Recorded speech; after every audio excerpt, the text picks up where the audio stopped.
power or the gift of alkalinity. For short, we call it Go Green. Go Green, baby. What this program is about is energy. If you're going to have energy, you have to understand that there's a delicate balance in your body called the acid-alkaline balance. And I'm sure many of you have heard the term pH many times in your life. But usually you might hear it about a hair product or something of that nature, unless you were studying your body a little bit.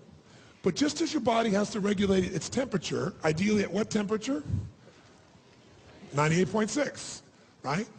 Too much variance either way of that, it affects your health, doesn't it? Your natural body temperature going there. You get up to 104, you got some real serious problems. Well, as important as your body temperature is, not the external temperature, but the body temperature that you're able to maintain consistently, there's another number that's equally important, maybe even more, and that is the acid-alkaline balance within your body. The pH balance, as it's called. And there's a scale that measures how acidic to how alkaline any substance or environment is. And that scale's right here in front of you, and you can see that scale goes basically from 0, which is burning holes through something, to 14, which is very alkaline. 7 is neutral. Now, all the different parts of your body have a different need for acid or alkalinity, but the vast majority, and the most important one, the blood, has to be slightly alkaline. Slightly alkaline. Now, that alkalinity is 7.36, and much variance from that, and you got some challenges in your blood.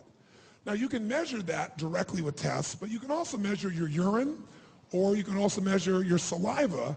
They're not as totally accurate as the blood is, but they're things you can easily do. Once you start seeing your pattern, you're going to know what's going on. And if you're in a position where your blood or your urine, saliva is the least accurate, is moving you into the acid stage, you know that your body is starting to break down. Now, when we say acid pH, when you hear that term, acid pH or alkaline pH, technically all it really means is when you're looking at atoms, you got neutrons, you got protons, and you got electrons. All you got to know is when it's acid, it's saturated with protons.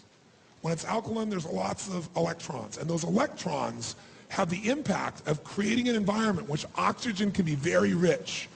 They also are that alkaline environment is what makes those red blood cells have a negative charge that makes them bounce off of each other so they don't stick together, so they flow through your body and you get the oxygen that you need. Also, it's very difficult in a highly oxygenated environment, a non-acid environment, for microorganisms to grow in mass. They stay checked, they stay balanced when you're fully oxygenated.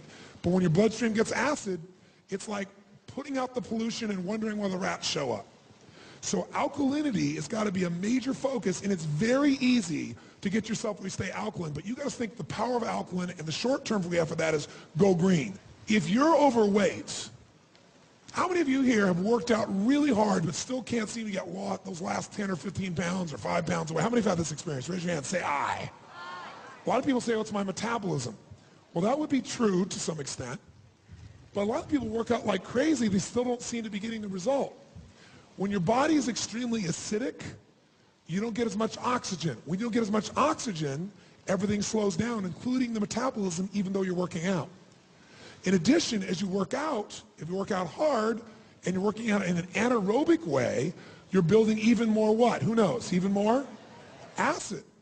So a lot of people are actually, the body then says, wait a second, we got to retain more water here to protect it, and we got to get these acids away from the critical organs of the body, so we're going to retain fat, put it in the fat until the body has time and has enough energy again where we can push it in the bloodstream and excrete it again. We can get rid of these wastes. So fat actually protects you.